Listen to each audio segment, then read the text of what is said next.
तो राहुल गांधी ने जो आजकल वोट चोरी का मुद्दा छिड़ा हुआ है, उसके ऊपर मेरी राय एज एन एनालिटिक्स प्रोफेशनल ये है कि राहुल गांधी वोट चोरी को इस्टेब्लिश नहीं कर पाया, जबकि उसको इस्टेब्लिश करना बहुत ही आसान है। वीडियो को एंड तक देख लेना, मैं बताऊंगा कैसे इस्टेब्लिश कर सकते हैं राहुल गांधी अगर चाहे तो।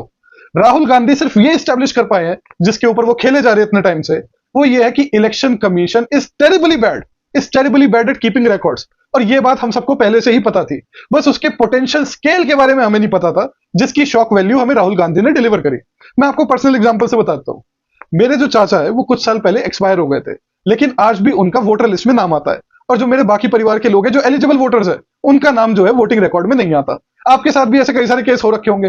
तो ये बात तो सबको पहले से ही पता थी कि election commission of India is terrible at keeping records. जब आप कहते हो that is equivalent to vote चोरी, तो आप दो कड़ियों को मिस कर देते हो। पहली कड़ी जो आपको एस्टैब्लिश करनी पड़ेगी वो ये है कि अगर वोटिंग लिस्ट में गड़बड़ थी, तो that got reflected into polling as well in spite of existence of all the safeguards. अरे भाई, आईडी वेरिफिकेशन होता है, इंक लगाई जाती है वोटर के, वीवीपैट का सिस्टम है, आपका पोलिंग एजेंट अंदर बैठा हुआ होता है, जो इलेक्टोरल रोल्स होते हैं वो एडवांस में भेज दी जाती है ऑपोजिशन को, वो देख लेते हैं कि अगर उसमें कोई गड़बड़ी हो तो। इसके बावजूद जो वोटिंग लिस्ट में गड़बड़ी है वो पोलिंग में भी रिफ्लेक्ट हो गई। अरे भाई, अगर मेरा 5 बारी नाम मान लो है भी वोटिंग लिस्ट में, इसका मतलब ये थोड़ी है नेसेसरली मैं 5 बारी वोट डाल के आ भी सकता हूं। ये एस्टैब्लिश करना पड़ेगा।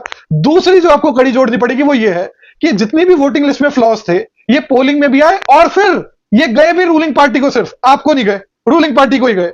अब आप कहोगे कि भाई ये तो बड़ा डिटेल्ड प्रोसेस है, इसको कौन करे, अनरियलिस्टिक है, इतना मत हमसे एक्सपेक्ट करो। तो भाई साहब, आपको सिंपल सरल तरीका बताता हूं वोट चोरी एस्टैब्लिश करने का। आप क्या करो, आप ये दिखा दो हमें कि कांग्रेस और ऑपोजिशन जहां से जीती है वहां पर वोटिंग लिस्ट में ये सब गड़बड़ियां नहीं थी, लेकिन बीजेपी जहां से जीती वहां वोटिंग लिस्ट में ये सब गड़बड़ियां थी। केस एस्टैब्लिश्ड, सिंपल सरल।